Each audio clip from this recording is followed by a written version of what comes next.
Good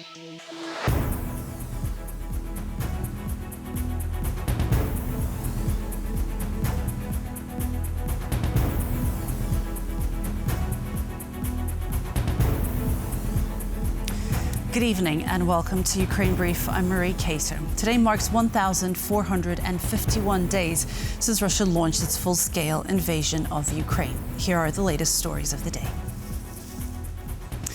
The Munich Security Conference has begun today with President Zelenskyy arriving in Germany to take part in the high-stakes summit of global leaders. Ahead of the Munich Security Conference, Zelenskyy met with German Defense Minister Boris Pistorius at the first joint German-Ukrainian drone production facility. According to Zelenskyy, the facility is already set to supply Ukrainian soldiers with 10,000 drones this year. He also said that by the end of the year, another 10 such facilities are expected to be opened across Europe to produce drones for Ukraine. We began wars. Standing on stage after presenting the first German-Ukrainian co-produced drone, Volodymyr Zelenskyy and Boris Pistorius emphasized the crucial role drones play in supporting Ukrainian soldiers today and in shaping the future of modern warfare. That's great that we have the first production, big co-production in Europe, and this is the first one. And we've got today, I think, great result. We saw real drones. It will be very helpful for, first of all, of course, for Ukrainian soldiers. For today, absolutely heroic people there on the front. They give their lives. We can give them just support, but this is crucial. We are already buying. We are already buying everything we can get in terms of drones. We are training our soldiers already, and we will improve our efforts to be better every day when it comes to drones, because this is part of the future, part of the war of the future, and the present already. At the Munich Security Conference, senior European officials called for NATO to be led more by Europe with continued US backing. Speaking to reporters at the conference, German Defense Minister Boris Pistorius called for increased burden sharing within NATO to maintain the transatlantic nature of the alliance. Pistorius added that in recent years, Europe has done too little to support its own conventional defense capabilities.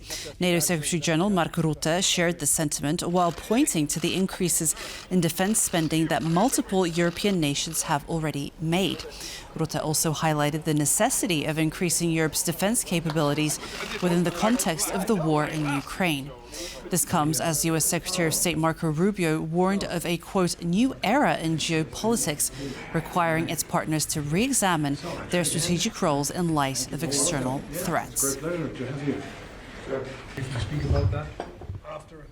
Ukraine and Russia have confirmed that they will participate in another round of U.S.-brokered peace talks in Geneva, Switzerland.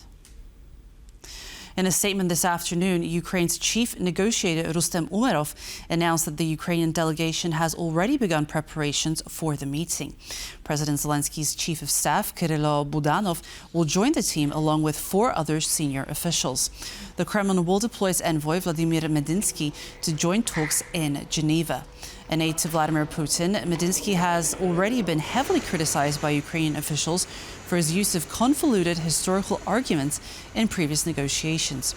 This comes as Politico reported on Friday that according to senior European and U.S. officials, Washington will not provide security guarantees to Ukraine unless a deal to end the war is reached. At least 7 people have been killed and more than dozens wounded in Russian strikes on Ukraine over the last 24 hours. Massive attacks took place in the Odessa region with city infrastructure as well as private homes being struck by Russian drones. A large-scale fire broke out at a car dealership, engulfing an area of approximately 2,000 square meters. As a result of the attacks, at least 1 person was killed and another 6 were injured. In the Zaporizhia and Kharkiv regions, 2 women were killed after Russian drone strikes targeted residential buildings. In the eastern city of Kramatorsk, a Russian drone struck a private home with a family inside, killing 4 people. Among the dead was an 8-year-old child whose body was pulled from beneath the rubble. Another 4 people were injured in the strikes. In the neighboring town of Drushkivka, in a separate attack, Russian drones struck a residential area, setting 2 homes on fire. An elderly woman was trapped inside a partially destroyed home. She was subsequently rescued by firefighters.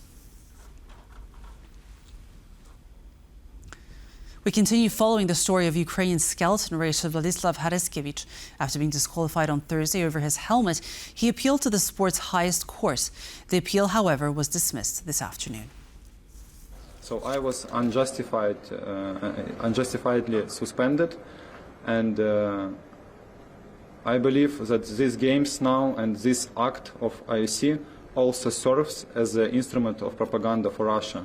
And Russia also celebrates this disqualification, and I believe now, from some point of views, it could look like that Russia coming back to Olympics, and I see really happy about it, and they're pressing Ukrainians too much now, and I think it's a wrong side of story, wrong side of history for IOC.